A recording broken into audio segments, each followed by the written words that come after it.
दोस्तों नमस्कार। Colonel Ajay C Ajay स्टोमनी group first global astro friends digital channel से आपसे मुखातिब होता हूं। आज 14 दिसंबर सन 2023। दोस्तों, प्याज एक महत्वपूर्ण कमोडिटीज है जो हर आमो खास के किचन की आवश्यकता है। सरकार प्लानिंग कर रही है कि बफर स्टॉक 5 लाख टन से बढ़कर 17 लाख टन किया जाए, जिससे प्याज की बढ़ती कीमतों पर रोक लगा दी जाए में काबू किया जा सके। गौरतलब है कि अगले साल यानी साल 2024 में मार्च तक प्याज के औसतन भाव काफ़ी नीचे लाने का प्रयास सरकार कर रही है। जानिए पूरी रिपोर्ट विस्तार से। साल 2023 के लिए हमने एक चैनल का लक्ष्य निर्धारित किया था। कहा जाता है कि जब तक कोई लक्ष्य निर्धारित ना हो आपको काम करने में मज़ा नहीं आता। साल 2023 में हमने 1 करोड़ से अधिक व्यू और 1 लाख सब्सक्राइबर का जो लक्ष्य किया था वो आप लोगों की सहयोग और आशीर्वाद से पूरा हो गया है। 1 करोड़ व्यू से अधिक व्यू हो चुके हैं और सब्सक्राइबर 99,000 हो गए हैं और 1,000 का बाकी है और ये भी जल्दी पूरे हो जाएंगे। मैं इसके लिए पूरी टीम की तरफ से आपको धन्यवाद प्रेषित करता हूं। गौरतलब है कि देश में सर्दी की प्याज की फसल कम होने का अनुमान लगाया जा रहा है। 25% तक उत्पादन घटने का अनुमान लगाया जा रहा है। गौरतलब है कि रबी की सीजन के लिए प्याज की बुआई शुरू हो चुकी है और यदि हम सरकारी आकलन देखें तो मौसम की प्रतिकूलता के वजह से साल 2023-24 में उत्पादन में लगभग 25% की कमी दिखा रहा है। देश के कुल प्याज का उत्पादन रबी प्याज की हिस्सेदारी लगभग 75 से 80% होती है, तो ये एक महत्वपूर्ण बिंदु है। प्याज के पैदावार करने वाले राज्यों की भूजल की कमी और बुआई क्षेत्र में कम होने की संभावना बन गई है।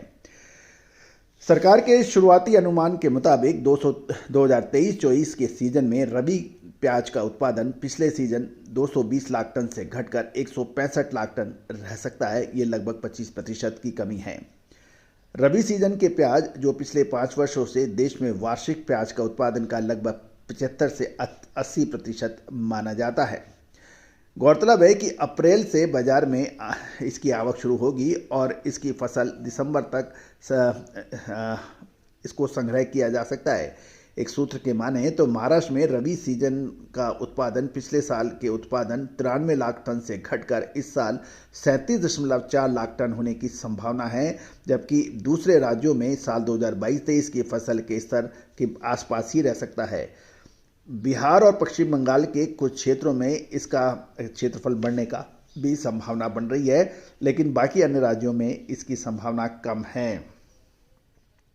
गौरतलब है कि अभी तक रबी की फसल के प्याज के बारे में अधिक योजना बनाने के लिए अब देर हो चुकी है, क्योंकि प्याज का उत्पादन यदि घटता है तो ये एक बड़ी समस्या का कारण बन सकता है। लेकिन सरकार की माने तो सरकार ने इसके लिए पूरी तैयारी कर ली है।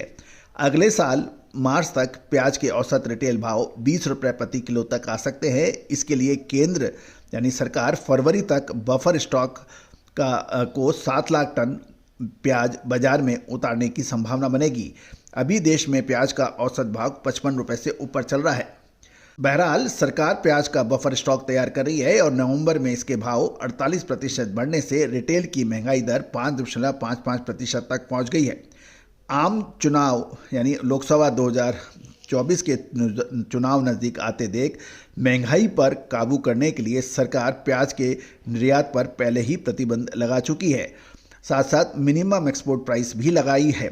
अब कंज्यूमर अफेयर की सेक्रेटरी की माने तो उनके अनुसार 5 लाख टन प्याज का बफर स्टॉक तैयार कर लिया गया है और इसमें 7 लाख टन यानी 5 लाख टन के बफर स्टॉक को 7 लाख टन तक ले जाने की उम्मीद बन रही है। और सरकार सरकारी प्याज को फरवरी 2024 में पूरा बाजार में उतार देंगे, तब इसके भाव 35 रुपये प्रति किलो तक आ जाएंगे और उसके बाद मार्च तक इसके भाव 20 रुपये प्रति किलो करने की संभावना है, ऐसा कहना है सरकारी अधिकारियों का। गौरतलब है कि आपको याद होगा हमने जुलाई अगस्त के महीने में आपको यही कहा था कि अक्टूबर नवंबर प्याज के लिए निर्णायक साबित हो सकता है और इसके दाम तेज हो सकते हैं। और उसके बाद आपको यही कहा था कि समय पर मुनाफा वसूल करना हमेशा से ही हितकारी होता है। तो दोस्तों, हमारा प्रयास ये है कि हर इम्पॉर्टेंट यानी आमो खास खबर आप तक लगातार पहुंचाएं, साथ साथ विश्लेषण भी आपको दें। दोस्तों, प्याज और बाकी फसलों की विशेष रिसर्च रिपोर्ट के लिए आप संपर्क कर सकते हैं। All the very best, good luck, happy trading.